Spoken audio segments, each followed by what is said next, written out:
ल देख्न सक्नुहुन्छ दर्शक बिगन होइन हाम्रो चाहिँ यस्तो आज चाहिँ एकदम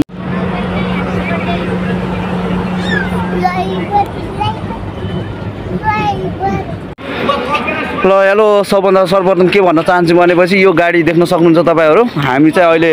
महाराष्ट्र कटेर अगाडि जस्ट आएको छौँ र हामी यो गाडीमा हिँडेको 27 गते रुपडियादेखि हिँडेर हामी यहाँसम्म आइपुगेको छौँ र अहिलेसम्म पनि हामीलाई चाहिँ यहाँ केही पनि पल नभएर बाटामा बार बार गाडी रुखाइरहेर पेट्रोल छैन यो छैन त्यो छैन भनेर हामीलाई चाहिँ धेरै दुःख दिएको छ र मैले भन्न के चाहन्छु भनेपछि यत्रो पब्लिकहरू उठिरहेको छ अहिले चाहिँ अब लास्टै भएर आज 4 दिनमा हामी केही पनि नहुने कारणले र यसको पल कसरी हुन्छ के गरी हुन्छ र दुबारा तपाईँहरू कोही पनि नेपालीहरू एकदमै सचेत भएर योबाट अनि तपाईँहरू चाहिँ गाडीमा बसमा आउनुभन्दा एकदम सचेत हुनु होला भन्न चाहन्छु मैले सबैजना पब्लिक हालेको छ 130 जना पब्लिक हालेको छ अनि यहाँभित्र देख्न सक्नुहुन्छ तपाईँहरू यस्तो हालत छ सबैजनाको सबै यस्तो भन्छ दुबारा कोही पनि नेपालीहरू बसमा आउने भन्दा यो अगाडि एकदम सचेत हुनु होला र समितिहरू जोसुकै जे पनि हुनुहुन्छ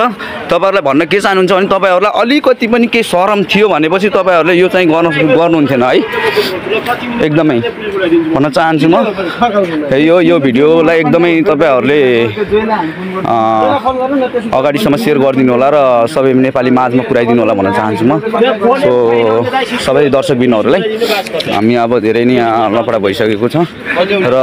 हाम्रो यो नेपालदेखि मुम्बई आउने गाडी हो हैन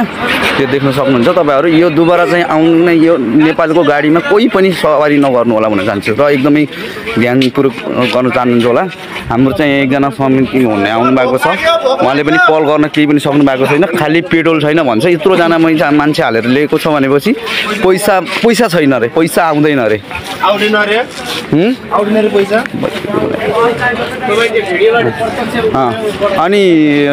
तपाईहरु जति पनि नेपालमा समितिहरु हुनुहुन्छ नि तपाईहरुले यो हरकत गर्नुभयो भनेपछि धेरै ठुलो नै एकदमै तपाईहरुले धेरै ठुलो नै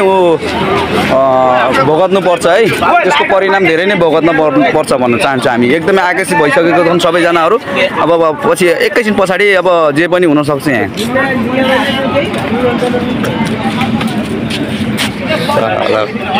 यस्तो खातेहरु छ यार ल देख्न सक्नुहुन्छ दर्शक बिगन हैन हाम्रो चाहिँ यस्तो आज चाहिँ एकदम भइरहेको छ ल देख्न सक्नुहुन्छ एकदम आतंक होला जस्तो छ आज एकदमै आतंक फैलिरहेको छ एकदमै हर पछाडी के जेसुकै पनि हुन सक्छ त्यो एकदमै सचेत हुनु होला हेर्नु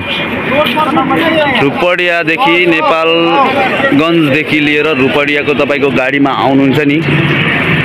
सहारा भन्ने छ यो गाडीको नमस्ते गुल्मी लेखेको छ देख्न सक्नुहुन्छ तपाईहरु नमस्ते गुल्मी लेखेको छ यो गाडीमा यो नेपालदेखि आउने गाडीमा तपाईहरु कोही पनि नआउनु होला भन्न चाहन्छु देख्न सक्नुहुन्छ तपाईहरु यस्तो हेर्नु देख्न सक्नुहुन्छ हामी एकदम हाइवेमा प्रत्यक्ष हामी हाइवेमा बसेको छौं 3-4 दिनबाट फ्यामिली बच्चाहरु एकदमै गाह्रो भइरहेको छ गाडी भित्रबाट फ्यामिली बच्चाहरु पनि निक्लेको छैन सबै रोडमा छ पेट्रोल पम्प हर पेट्रोल पम्पमा लैजान्छ यही नाटक छ हर पेट्रोल पम्पमा लैजान्छ यही नाटक छ त्यही भएर यो सालालाई के गर्नुपर्छ कस्तो गर्नुपर्छ भन्ने सबैले चाहिँ कमेन्ट गर्नु होला भन्न चाहन्छु हस् त फेरि मिलाउँला दर्शकबिनहरु